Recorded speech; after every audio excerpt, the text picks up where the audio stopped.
என் அன்பு குழந்தையே, இன்று இந்த எண்ணை கண்ட உனக்கு நிச்சயமாக வாழ்க்கையில் பேரதிர்ஷ்டம்தான் வரப்போகிறது. இந்த எண் 1/12/2024. இது அதிர்ஷ்ட எண் அல்லவா? இந்த தேவதை எண்ணை இன்று நீ கண்டதனால் உன் வாழ்க்கையில் என்ன நடக்கப் போகின்றது? இந்த எண் உனக்கு என்னென்ன பலன்களை எல்லாம் கொடுக்கப் போகிறது என்பதை உன்னிடத்தில் விலைக்குச் சொல்வதற்காகத்தான் அப்பன் இங்கு வந்திருக்கின்றேன். அது மட்டுமல்லாமல் இந்த நாளில் இந்த எண் உனக்கு என்னவெல்லாம் நன்மைகளை கொடுக்கப் போகிறது என்பதையும் நீ அறிந்து கொள்ள வேண்டுமல்லவா? என் தங்கமே, இந்த அதிர்ஷ்ட எண்ணை உன்னிடத்தில் காட்டுவதற்கு வேறு ஒரு காரணமும் இருக்கிறது. அது என்ன தெரியுமா? என் பிள்ளையே, இந்த தேதியின் எண்களை நீ கவனித்தாயா? 1ஆம் தேதி 12ஆம் மாதம் 2024வது வருடம். இதில் இருக்கின்ற எண்களை நீ ஒரு சேர கூட்டுவாயானால், அதாவது 1 கூட்டல் 1 கூட்டல் 2 கூட்டல் 2 கூட்டல் 0 கூட்டல் 2 கூட்டல் 4, இதையெல்லாம் கூட்டி வர உனக்கு கிடைக்கின்ற எண்ணானது 3. இந்த 3ஆம் எண்ணுக்குரிய தெய்வம் யார் தெரியுமா? குரு பகவான். குரு பார்க்க கோடி நன்மைகள் என்று சொல்வார்கள் அல்லவா? அப்படிப்பட்ட அதிர்ஷ்டகரமான ஒரு எண்ணைத்தான் நீ இன்று பார்த்திருக்கின்றாய். இதை ஒரு அதிர்ஷ்ட நாள் என்பதை முதலில் நீ நினைவு கூற வேண்டும். இந்த பிரபஞ்சம் சில விஷயங்களை இப்படித்தான் உனக்கு உணர்த்தும் என்பதை நீ மறந்து விடாதே. இன்று இந்த எண்ணை காண்பதனால் உனக்கு என்ன நடக்கப் போகிறது, உன் வாழ்க்கையில் உனக்கு என்ன செய்தியை இந்த எண்ணானது சொல்ல வருகின்றது என்பதையெல்லாம் நீ தெரிந்து கொள்ளப் போகின்றாய். என் செல்ல பிள்ளையே, இந்த நாளானது சூரியனுக்கு உகந்த ஞாயிற்றுக்கிழமை வந்திருக்கிறது. என் பிள்ளையே, எந்த ஒரு நாளாக இருந்தாலும் அனைவரும் கவனத்தில் கொள்ள வேண்டிய ஒரு விஷயம், இன்று எனக்கு ஓய்வு நாள், என்னால் இதை செய்ய முடியாது, இன்று எனக்கு அதிகமான வேலைகள் இருக்கிறது, குடும்பத்தை கவனிக்க வேண்டும், குழந்தைகளை கவனித்து கொள்ள வேண்டும் என்றெல்லாம் சொல்லிக்கொண்டு எந்த ஒரு நல்ல காரியத்தையும் நீ தவிர்த்து விடாதே. கடவுளை வணங்குவதற்கு நல்ல மனம் இருந்தால் போதும். அவர்களை நினைப்பதற்கு எல்லா உரிமையும் உனக்கு இருக்கிறது.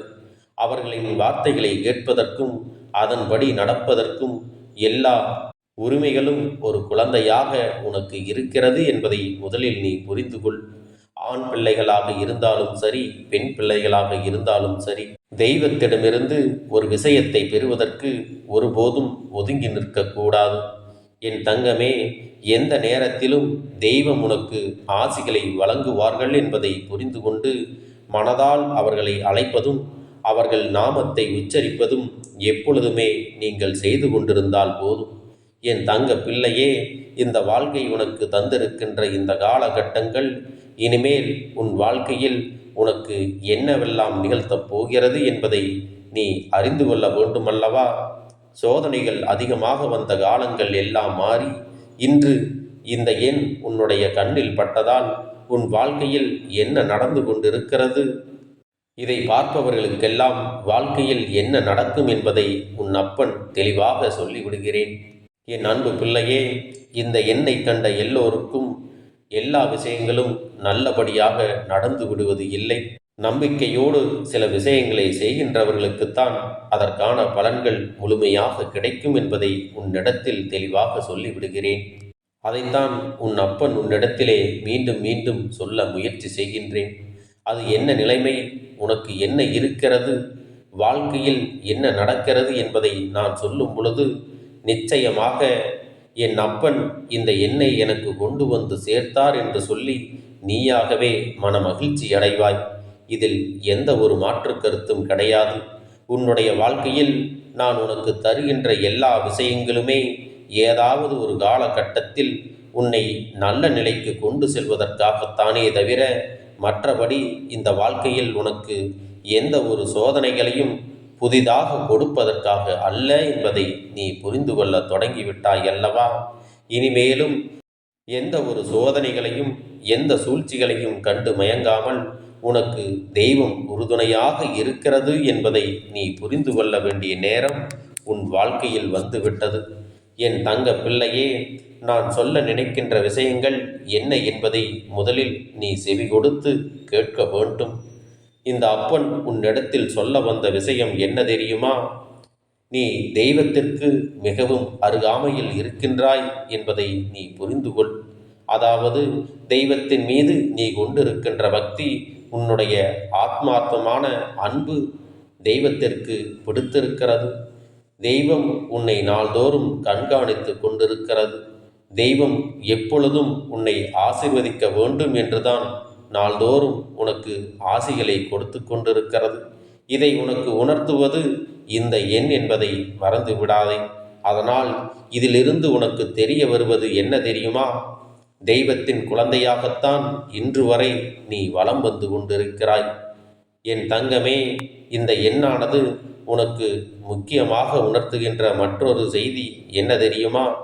நீ சரியான பாதையில் சரியான சிந்தனையோடு சென்று கொண்டிருக்கிறாய். என் தங்க பிள்ளையே, இதுவரை பெற்ற அனுபவங்கள் எல்லாம் உனக்கு மிகப்பெரிய சந்தோஷத்தை கொடுக்க போகிறது.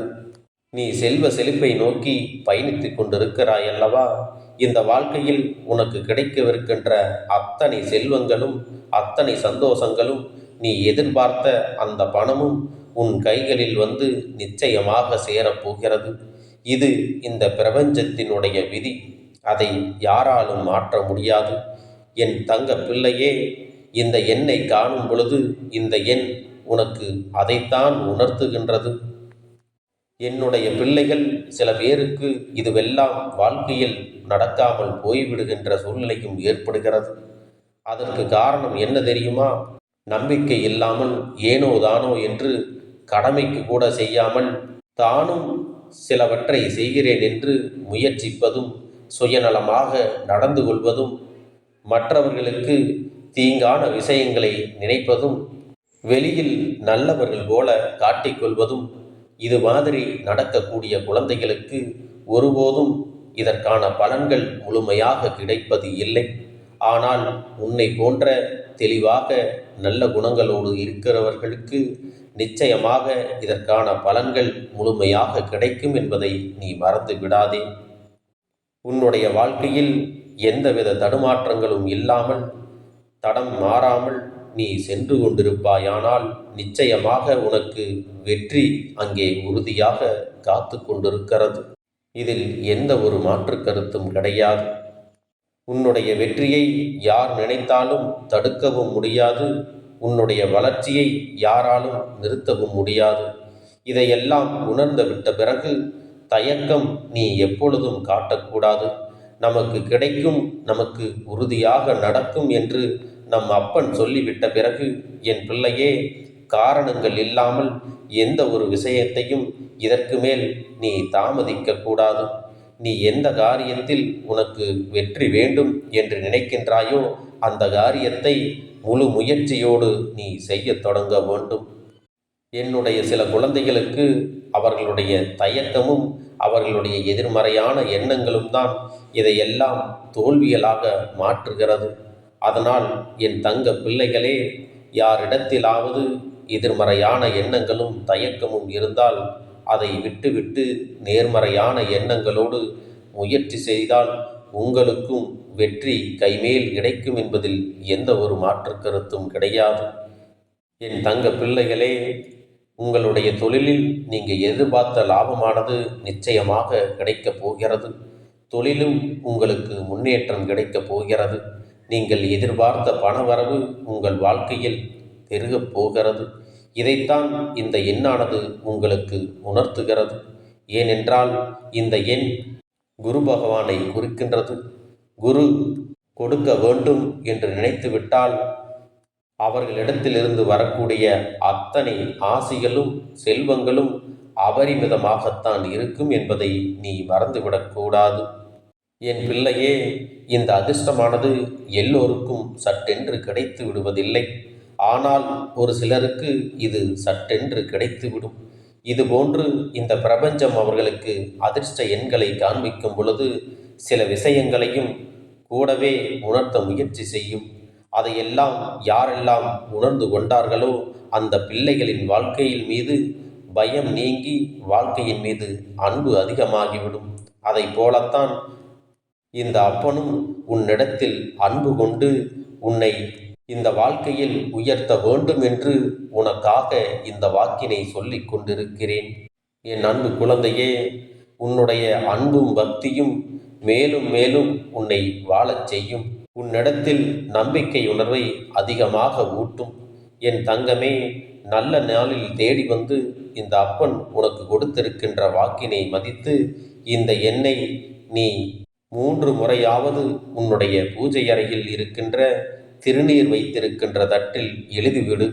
அதாவது அந்த எண் உன்னுடைய மனதிற்குள் ஆத்மார்த்தமாக பதிய வேண்டும். அப்படி இல்லை என்றால் ஒரு சிறிய தட்டில் திருநீரை பரப்பி அதில் இந்த எண்ணினை நீ எழுதி வைக்க வேண்டும். இதை மட்டும் நீ செய்துவிட்டால் போதும்.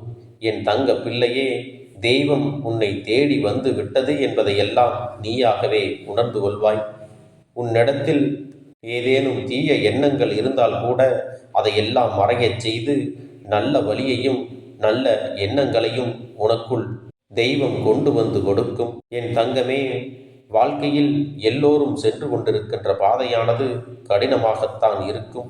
ஒருவர் வெற்றி பெற்று விட்டார் என்பதற்காக அவர்கள் கடந்து வந்த பாதையானது மிக எளிமையாக இருந்தது என்று சொல்லிவிட முடியாது. பல கரடு முரடான பாதைகளை கடந்துதான் அவர்கள் அந்த வெற்றியினை தொட்டிருப்பார்கள். இதை நீ முழுமையாக நம்ப வேண்டும். அதனால் உனக்கான பாதை உன் கண்முன்னே தெளிவாக இருக்கிறது.